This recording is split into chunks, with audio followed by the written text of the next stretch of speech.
कैसी सरकार चाहिए? कावड़ यात्रा प्रारंभ करने वाली सरकार चाहिए या कावड़ यात्रा रोकने वाली? हमने पहला फैसला किसानों के ऋण माफी की किया था, दूसरा फैसला अवैध बूचड़खानों को बंद करने का भी किया था, और तीसरा फैसला बेटियों की सुरक्षा के लिए भी किया था। बेटी तो बेटी होती है, सबकी होती है।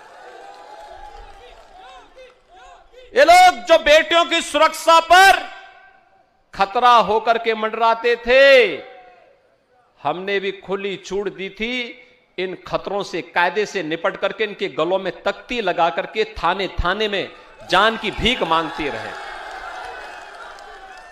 आपने 5 साल में कोई दंगा देखा? पहले तो हर तीसरे दिन दंगा होता था।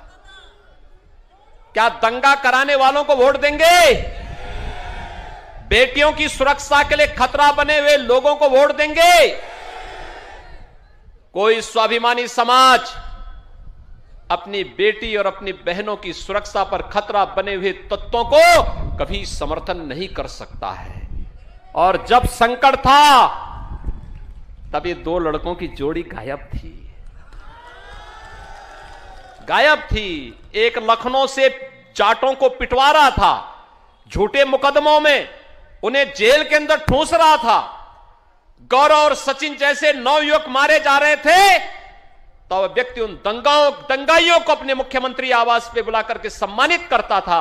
आज शर्म नहीं आती इन लोगों को आपके पास आकर के फिर से गुहार करने की?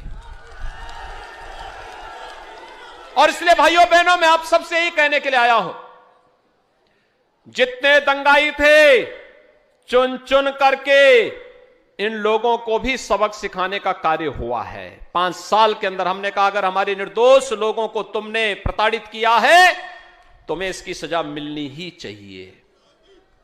और इसलिए भाइयों बहनों, मैं आज आपके बीच आया हूं आपसे कहने के लिए, देखिए, महत्वपूर्ण ये नहीं कौन विधायक बने, कौन सांसद बने, महत्वपूर्ण ये कि समाज की सुरक्षा होनी चाहिए, बेटियों की सुरक्षा की गारंटी मिलनी चाहिए, सुरक्षा सबसे प्राथमिक शर्त होनी चाहिए। और ये सुरक्षा केवल भारतीय जनता पार्टी की डबल इंजन की सरकार दे सकती है। केवल भारतीय जनता पार्टी की डबल इंजन की सरकार दे सकती है। सुरक्षा के लिए तो ये सपा की टोपी ही खतरा है। इनकी जो ये लाल टोपी है ना, इसको रेड अलर्ट प्रधानमंत्री जी ने वैसे ही नहीं कहा, एक खतरा है सुरक्षा के लिए, खतरा है। इस लाल टोपी का मतलब दंगा, इस लाल टोपी का मतलब हिस्ट्री सीटर, इस लाल टोपी का मतलब राह चलते हुए नागरिकों के साथ राहजनी, इस लाल टोपी का मतलब किसानों के खेत से ट्यूबवेल और वहां के पंपिंग सेट का चोरी हो जाना, यही तो है। और इसीलिए आज वो गुहार लगा रहे हैं, लाल पोटली लेकर के जा रहे हैं, हम संकल्प ले रहे हैं। अरे तुम्हें संकल्प तो तुम ले ही नहीं सकते, तुम तो सो रहे थे जब दंगों में यहां के लोग मारे जा रहे थे। आखिर सचिन और गौरव की गलती क्या थी भाइयों बहनों? उन्होंने यही तो कहा था कि भाई हमारी बहन के साथ क्यों तुम छेड़खानी करते हो, और किसी भी भाई को बोलना चाहिए।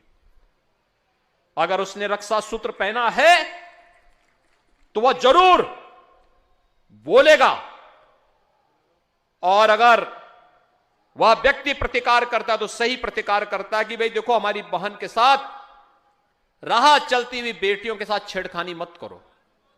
और भाइयों बहनों, ये लोग सुरक्षा के साथ यही सेंध लगाते थे, और इसीलिए आज हम सब आपसे कहने के लिए आए हैं, अकेले भारतीय जनता पार्टी है जिसने जो कहा सो करके दिखाया है।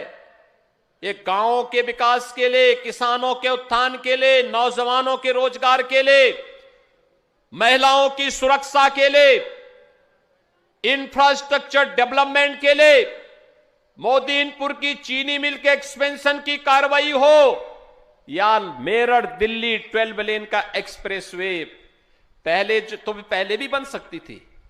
पिछली सरकार को फुर्सत नहीं थी, 4 घंटे लगते थे यहां से दिल्ली पहुंचने में, आज 40 मिनट में आप दिल्ली पहुंच जाते हैं।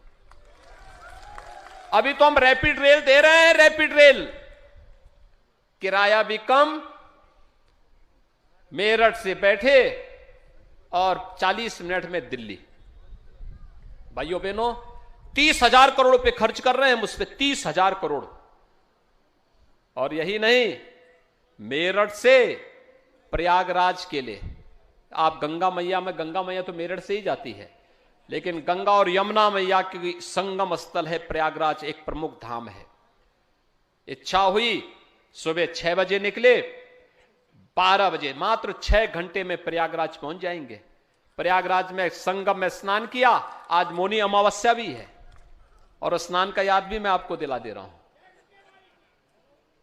सुबह 6 बजे गए, 12 बजे संगम में स्नान, फिर वहां से 2 बजे चले, रात्रि को 8 बजे अपने घर में। भाइयों बहनों, यह है विकास। पहले पैसा कहां जाता था? पहले पैसा समाजवादी पार्टी के इत्र वाले मित्र के घर में चला जाता था। इत्र वाले मित्र को देखा था ना? इत्र वाला मित्र गरीबों का पैसा, विकास का पैसा, इस पैसे को वहां नहीं लगने देता था, इकट्ठा करता था और आरसीसी की दीवार में कैद करता था। जब मां लक्ष्मी का उस पे श्राप लगा, तो फिर हम लोगों को भी आदेश हुआ कि कहां बुलडोजर है। तो भाइयों बहनों, आपने देखा होगा वो आरसीसी की इतनी मोटी मोटी दीवारें थी, और बुलडोजर जब उस पे चला, नोट की ढेर की गड्डियां पहाड़ बाहर निकलते हुए दिखाई दे रहे थे। ये गरीब का पैसा था, विकास का पैसा था। पहले कोई मुख्यमंत्री बनता था, अपना बंगला बनाता था। आपने देखा होगा ना, सपा बसपा की सरकार में कोई मुख्यमंत्री बना, अपना बंगला बनाता था, अपने लिए सुविधाएं खरीद करता था। बीजेपी की सरकार बनी, हम लोगों ने कहा कि नहीं भाई, गरीबों का मकान बनाओ। 43 लाख गरीबों को एक आवास दे चुके हैं हम लोग, तो 43 लाख गरीबों को, 2,61,00,000 गरीबों के घर में शौचालय दे दिए हैं। और सपा बसपा के लोग तो अंधेरे में रहने के आदी हैं, वो बिजली भी नहीं देते होंगे। क्या आपके यहां उनके समय में बिजली मिलती थी? सपा बसपा का मतलब अंधेरा। और क्या हमने विकास, बिजली तो सबको दी, अब तो बिजली मिल रही है ना, तो बिजली सबको हम लोगों ने दी।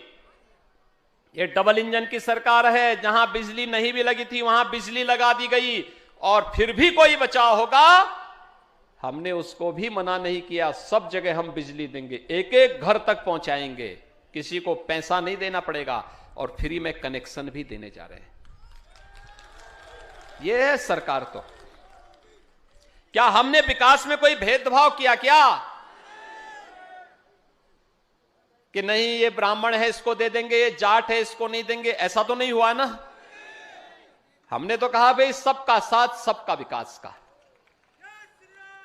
न जाति को देखा, न चेहरे को देखा, न हिंदू देखा, न मुसलमान देखा, विकास सबका। लेकिन तुष्टीकरण नहीं होगा भाई। कावड़ यात्रा कोई रोकेगा तो फिर कायदे से उसका इलाज भी करेंगे। कावड़ यात्रा आपकी हो रही ना, अब पहली सरकारें रोक लगा देती थी। भाइयों बहनों, कैसी सरकार चाहिए? कावड़ यात्रा प्रारंभ करने वाली सरकार चाहिए या कावड़ यात्रा रोकने वाली?